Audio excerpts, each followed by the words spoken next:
बातमीपत्रात आता पाहूयात गल्लीपासून दिल्लीपर्यंतच्या ताज्या घडामोडींचा धावता आढावा.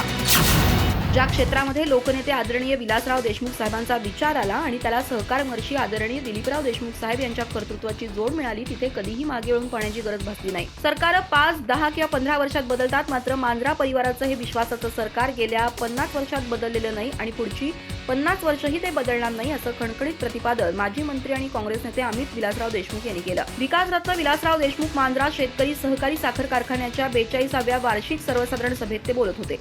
या प्रसंगी कारखान्याचे संचालक मंडळ, सभासद आणि मांजरा परिवारातील मान्यवर मोठ्या संख्येने उपस्थित होते. काँग्रेस नेते अमित देशमुख म्हणाले की ज्या क्षेत्रामध्ये आदरणीय विलासराव देशमुख साहेबांचा विचार आला, आदरणीय दिलीपराव देशमुख साहेबांचं कर्तृत्व आलं, तिथं मागे वळून पाहण्याची गरज कधी भासली नाही. हे तुम्ही उघड्या डोळ्यानं गेली 50 वर्ष पाहताय. सरकार सुद्धा 5 वर्षात बदलतं, 10 वर्षात, 15 वर्षात सरकार बदलतात, पण हे सरकार हे 50 वर्ष बदललेले नाही आणि पुढची 50 वर्ष बदलणार नाही. आपण उगाच चर्चा करतो. ऋतिक रोशन, सलमान खान, आमिर खान, शाहरुख खान, रितेश देशमुख, उगाच चर्चा करतो. चित्रपटांचे हे सारे हिरो यांच्या समोर आहेत झिरो. आपल्यासाठी हिरो कोण? धीरजनी सांगितलं की काही नाही, अडचणीत जो धावून येईल, अडचणीमध्ये जो मदतीला येईल, तोच आपला हिरो. अमित देशमुख पुढे म्हणाले की आदरणीय विलासराव देशमुख साहेब असतील, आदरणीय दिलीपराव देशमुख साहेब असतील, यांच्याकडे पाहूनच तर हा तालुका, हा जिल्हा, हे शहर चाललंय. म्हणजे आज लातूरचे महापौर सुद्धा मांजरा पट्ट्यातले आहेत. जेवळी, लातूरचे महापौर, हे सगळं आज तुमच्या आशीर्वादानं, तुमच्या सहकार्यानं, प्रेमानं, विश्वासानं हे सगळं चाललंय. आणखी आपल्याला खूप पुढे जायचं आहे. आव्हानं खूप आहेत, परीक्षा खूप आहेत. त्या सगळ्या आव्हानांना तोंड देत परीक्षेमध्ये उत्तीर्ण होत आपल्याला दमदार पावलं या पुढच्या काळामध्ये टाकायची आहेत आणि आज पुन्हा एकदा निश्चय करण्यासाठी या ठिकाणी आपण एकत्रित आलो आहोत. महाराष्ट्राचे मुख्यमंत्री देवेंद्र फडणवीस यांचे अमेरिकेचे भारतीय राजदूत सर्जिओ गोर यांनी जाहीरपणे कौतुक केलं आहे. आघाडीला महाराष्ट्र 2 कारणांमुळे जगाच्या नकाशावरती आहे. एक म्हणजे मुंबई आणि दुसरं म्हणजे तुमचे विलक्षण मुख्यमंत्री देवेंद्र फडणवीस. अशा शब्दांमध्ये गोर यांनी फडणवीस यांच्या नेतृत्वाचं कौतुक केलं. जगभर फिरलो असून अनेक नेत्यांना भेटलो, मात्र फडणवीस हे गतिमान, प्रचंड ऊर्जा असलेले आणि आपल्या कामाबद्दल आस्था असलेले नेते असल्याचंही त्यांनी नमूद केलं. ही प्रशंसा केवळ राजकीय नेत्याकडून किंवा उद्योग विश्वातील व्यक्तीकडून झालेली नसून भारतातील अमेरिकेचे अधिकृत प्रतिनिधी असलेल्या राजदूतांकडून झाल्याने तिची राजकीय आणि राजनैतिक चर्चा सुरू झाली आहे. विशेष म्हणजे अमेरिका महाराष्ट्र आर्थिक आणि आरोग्य क्षेत्रांमधील सहकार्याच्या कार्यक्रमामध्ये गोर यांनी फडणवीस यांचं हे कौतुक केलं. मुंबईतील मेडिसिटी प्रकल्पासाठी महाराष्ट्र सरकार आणि अमेरिकेतील प्रसिद्ध क्लिव्हलँड क्लिनिक यांच्यातील सहकार्याच्या पार्श्वभूमीवर हा कार्यक्रम झाला. यावेळी अमेरिका भारत द्विपक्षीय सहकार्य, महाराष्ट्रातील गुंतवणुकीच्या संधी आणि आरोग्य क्षेत्रांमधील भविष्यातील सहकार्यावर चर्चा झाली. यावेळी बोलताना सर्जिओ गोर यांनी फडणवीस यांचा उल्लेख आपला मित्र आणि सन्माननीय मुख्यमंत्री असा केला. ते म्हणाले की आपण जगभर प्रवास केला असून अनेक नेत्यांना भेटलो आहे. महाराष्ट्राकडे गतिमान, प्रचंड ऊर्जा असलेला आणि आपल्या कामाबद्दल आस्था असलेला नेता आहे. त्यानंतर त्यांनी महाराष्ट्राच्या जागतिक ओळखीचा उल्लेख करत मुंबईसोबत फडणवीस यांचं नाव घेतलं आणि उपस्थितांना त्यांच्यासाठी जोरदार टाळ्या वाजवण्याचं आवाहन केलं. राजदूतांच्या या वक्तव्याचा व्हिडिओ आणि त्यातील फडणवीस यांच्या कौतुकाचा भाग समाज माध्यमांवर चर्चेचा विषय ठरला आहे. राज्याचे कामगार मंत्री आकाश पांडुरंग फुंडकर यांनी बुलढाणा इथं प्रसारमाध्यमांशी संवाद साधताना काँग्रेस पक्षावर जोरदार टीकास्त्र सोडलं आहे. यासोबतच त्यांनी अमेरिकेचे राष्ट्राध्यक्ष डोनाल्ड ट्रम्प यांच्याबाबत एक महत्त्वपूर्ण विधान केलं असून स्वस्त प्रसिद्धीसाठी बेताल वक्तव्य करणाऱ्या विरोधकांना थेट डोके तपासून घेण्याचा सल्लाही दिलाय. काँग्रेस पक्षाच्या धोरणांवर सडकून टीका करताना फुंडकर म्हणाले की तुम्ही जर काँग्रेसचा इतिहास पाहिला तर त्यांनी नेहमीच वंदे मातरम आणि राष्ट्रीय गीताचा वापर केवळ आपल्या राजकीय फायद्यासाठी केल्याचं दिसून येतं. आता मात्र त्यांचे खरे हेतू आणि खरा चेहरा सर्वांसमोर उघड झाला असून संपूर्ण देश त्यांच्या या कृतीचा तीव्र निषेध करत आहे. याउलट भारतीय जनता पक्ष हा खऱ्या अर्थानं देशभक्त पक्ष असून भारत मातेला सर्वोच्च स्थानी नेण्यासाठी आणि समाजातील अत्यंत उपेक्षित, वंचित घटकांना मुख्य प्रवाहात आणण्यासाठी भाजप सातत्यानं काम करत असल्याचं त्यांनी अधोरेखित केलं. जागतिक पातळीवर भारताच्या वाढत्या प्रभावावर बोलताना फुंडकर यांनी अमेरिकेचे राष्ट्राध्यक्ष डोनाल्ड ट्रम्प यांचा संदर्भ दिला. डोनाल्ड ट्रम्प भारताकडून काहीतरी शिकत असतील तर ही अतिशय चांगली गोष्ट आहे आणि त्यांनी लवकर शिकायला हवं. आज भारत हा असा एकमेव देश आहे जो संपूर्ण जगाला योग्य दिशा दाखवू शकतो. त्यामुळे जगातील सर्वच देशांनी भारताकडून काहीतरी शिकलं पाहिजे असा अभिमान त्यांनी व्यक्त केला.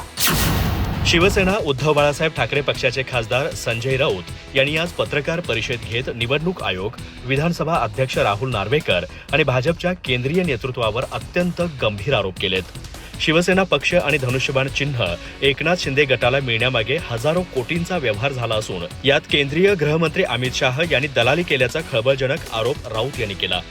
पंतप्रधान नरेंद्र मोदी यांनी वापरलेल्या बौद्धिक नक्षलवादी या शब्दाचा संदर्भ देत राऊत यांनी सत्ताधाऱ्यांवर पलटवार केला. ते म्हणाले, खरे बौद्धिक नक्षलवादी हे निवडणूक आयोग आणि विधानसभा अध्यक्ष आहेत, ज्यांनी बेकायदेशीर निर्णय देऊन संविधान काढलं, ज्यांनी विधिमंडळातील फूट हीच पक्षातील फूट मानून पक्ष विकला, ते खरे बौद्धिक नक्षलवादी आहेत.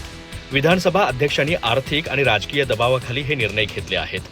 शिंदे गटाला मिळालेल्या पक्ष आणि चिन्हावर बोलताना राऊत यांनी अत्यंत गंभीर आरोप केलेत. निवडणूक आयोगाने पक्ष आणि चिन्ह शिंदे गटाला विकलं. मी थेट सांगतोय, निवडणूक आयोग विकत घेतला गेला आहे. यात हजारो कोटींचा व्यवहार झाला असून त्यामध्ये दलालीचं काम अमित शाह यांनी केलं आहे. हे मी ऑन रेकॉर्ड बोलतोय, असं राऊत यांनी ठणकावून सांगितलं. उपमुख्यमंत्री एकनाथ शिंदे यांच्या नगरविकास खात्याच्या कारभारावर आता थेट मुंबई महापालिकेकडूनच आक्षेप नोंदवण्यात आलेत. मुंबई महापालिकेच्या अतिरिक्त आयुक्त अश्विनी भिडे यांनी नगरविकास विभागाला थेट पत्र पाठवून झोपडपट्टी पुनर्वसन प्राधिकरणाच्या कारभारावर बोट ठेवलंय. महापालिका आयुक्तांच्या या पत्रामुळे सध्या मंत्रालयात आणि राजकीय वर्तुळात उलटसुलट चर्चांना उधाण आलंय. नगरविकास खात्याअंतर्गत येणाऱ्या झोपडपट्टी पुनर्वसन प्राधिकरणाकडून आपल्या अधिकारांचा मोठा गैरवापर केला जात असल्याचा आरोप अश्विनी भिडे यांनी पत्रात केलाय. झोपडपट्टी नसलेल्या मोकळ्या भूखंडांच्या पुनर्विकासाच्या नावाखाली SRA कडून नियमांचं सर्रास उल्लंघन केलं जात असून प्राधिकरणाच्या या मनमानी कारभारामुळे मुंबई महापालिकेच्या महसुलावर अत्यंत प्रतिकूल परिणाम होत असल्याचं आयुक्त भिडे यांनी स्पष्ट केलंय. विकास नियंत्रण नियमावलीतील नियम 3310 नुसार प्रत्यक्ष झोपडपट्टी असलेल्या क्षेत्राचा पुनर्विकास केला जातो, तर मोकळ्या भूखंडाच्या पुनर्विकासासाठी नियम 3311 लागू होतो. SRA योजनांतर्गत विकसकांना अधिमूल्यात मोठी सवलत दिली जाते, मात्र नियमानुसार 3311 अंतर्गत येणाऱ्या मोकळ्या भूखंडांच्या योजनांना ही सवलत लागू होत नाही. तरीही SRA प्राधिकरणाकडून या योजनांनाही सवलतीचा बेकायदेशीर लाभ दिला जात असल्याचा मुख्य आक्षेप महापालिकेनं घेतला आहे. विशेष म्हणजे अशा प्रकारे सुमारे 300 योजना बेकायदेशीरपणे सुरू असल्याचं पालिकेच्या निदर्शनास आलं आहे. संजय राऊत हे कामशास्त्री आहेत. त्यांनी न्यायालय आणि संविधानाबद्दल बोलू नये.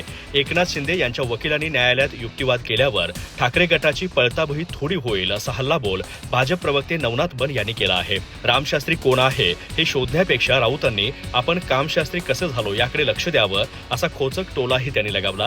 नवनाथ बन पुढे म्हणाले की राऊतांचे महाराष्ट्र अस्थिर करण्याचे मनसुबे जनतेने पूर्णपणे हाणून पाडले आहेत.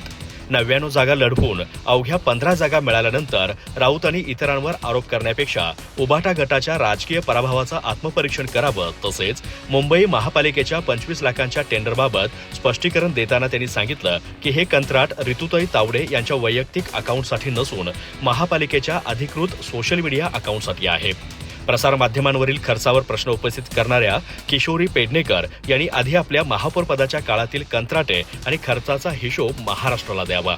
नवनाथ बन म्हणाले की देवेंद्र फडणवीस दिल्लीत जाणार की मुंबईत राहणार याची चिंता राऊतांनी करू नये. त्याऐवजी उभाटा गट काँग्रेसमध्ये विलीन होणार की समाजवादी पक्षात याची चिंता त्यांनी करावी, कारण जनतेने त्यांना पूर्णपणे नाकारलं आहे. देवाभाऊ हे महाराष्ट्रातच राहणार असून 2029ची विधानसभा निवडणूक त्यांच्याच नेतृत्वात लढवून जिंकणार असल्याचा विश्वास त्यांनी व्यक्त केला.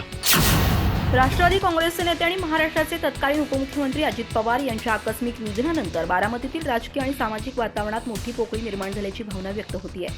याच पार्श्वभूमीवर बारामतीतील नागरिकांच्या नावानं समाज माध्यमांवर एक पत्र मोठ्या प्रमाणात प्रसारित होत आहे. या पत्रातून जरा बारामतीकडेही लक्ष द्या अशी थेट विनंती पवार कुटुंबियांना करण्यात आली आहे. या पत्रात बारामतीतील वाढती गुन्हेगारी, नागरिकांमध्ये निर्माण झालेली असुरक्षिततेची भावना, नगर परिषदेच्या कारभाराबाबतच्या तक्रारी आणि प्रशासनाच्या कार्यपद्धतीवर प्रश्न उपस्थित करण्यात आले. बारामती ही केवळ राजकीय मतदारसंघ नसून पवार कुटुंबानं अनेक वर्षात निर्माण केलेली विश्वासाची भूमी असल्याचं नमूद करत या प्रश्नांकडे पवार कुटुंबातील सर्व प्रमुख व्यक्तींनी गांभीर्याने लक्ष द्यावं अशी मागणी करण्यात आली आहे. मात्र हे पत्र नेमक्या कोणत्या व्यक्तीनं किंवा संघटनेनं लिहिलंय याची स्वतंत्र अधिकृत पुष्टी उपलब्ध नाही. त्यामुळे पत्रातील आरोप आणि दावे हे नागरिकांकडून व्यक्त करण्यात आलेल्या भावना म्हणूनच पाहणं योग्य ठरेल. समाज माध्यमांवर प्रसारित होत असलेल्या या पत्राची सुरुवातच भावनिक आवाहनानं करण्यात आली आहे. आदरणीय पवार साहेब, आदरणीय सुनेत्रा वहिनी, आदरणीय सुप्रियाताई, पार्थ दादा, जयदादा, युगेंद्र दादा, जरा बारामतीकडेही लक्ष द्या ही नम्र विनंती असं पत्रात म्हटलंय. अजित पवार यांच्या निधनामुळे बारामती खऱ्या अर्थानं पोरकी झाली असल्याची भावना त्यात व्यक्त करण्यात आली आहे. त्यांच्या निधनानंतर सामान्य नागरिकांना भेडसावणाऱ्या प्रश्नांकडे लक्ष देण्याची गरज असल्याचं पत्रात नमूद आहे. पंतप्रधान नरेंद्र मोदी यांच्या नेतृत्वाखालील केंद्र सरकारमध्ये मोठ्या मंत्रिमंडळ फेरबदलाच्या चर्चेला पुन्हा वेग आला आहे.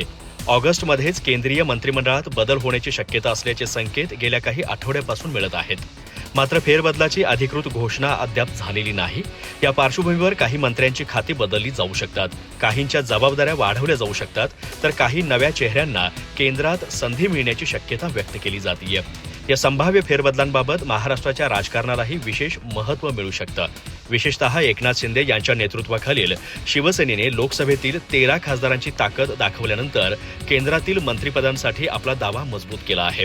शिंदे यांच्या पक्षाला आणखी मंत्रिपदे मिळावीत यासाठी भाजपच्या केंद्रीय नेतृत्वाशी चर्चा झाल्याचं वृत्त यापूर्वी समोर आलं आहे. केंद्रीय मंत्रिमंडळातील फेरबदलाची चर्चा नवी नाही. मात्र जुलैच्या अखेरीस केंद्रीय मंत्री रामदास आठवले यांनी पंतप्रधान मोदी 15 ऑगस्ट नंतर मंत्रिमंडळ फेरबदलाबाबत निर्णय घेऊ शकतात असं म्हटलं होतं. काही मंत्री मंत्रिमंडळात येतील तर काही बाहेर जातील असंही त्यांनी संकेत दिले होते. त्यामुळे आता ऑगस्टच्या उत्तरार्धात केंद्रातील संभाव्य बदलांकडे राजकीय वर्तुळाचं लक्ष लागलं आहे. मात्र नेमके किती मंत्री बदलले जातील किंवा कोणत्या मंत्र्यांची खाती बदलली जातील याबाबत सध्या अधिकृत माहिती उपलब्ध नाही. त्यामुळे 2 डझनपेक्षा अधिक मंत्र्यांच्या बदलाची चर्चा ही सध्या सूत्रांवर आधारित राजकीय शक्यता म्हणूनच पाहावी लागणार आहे. अधिक माहिती आणि ताज्या घडामोडींसाठी आजच आमचे चॅनल सबस्क्राईब करा.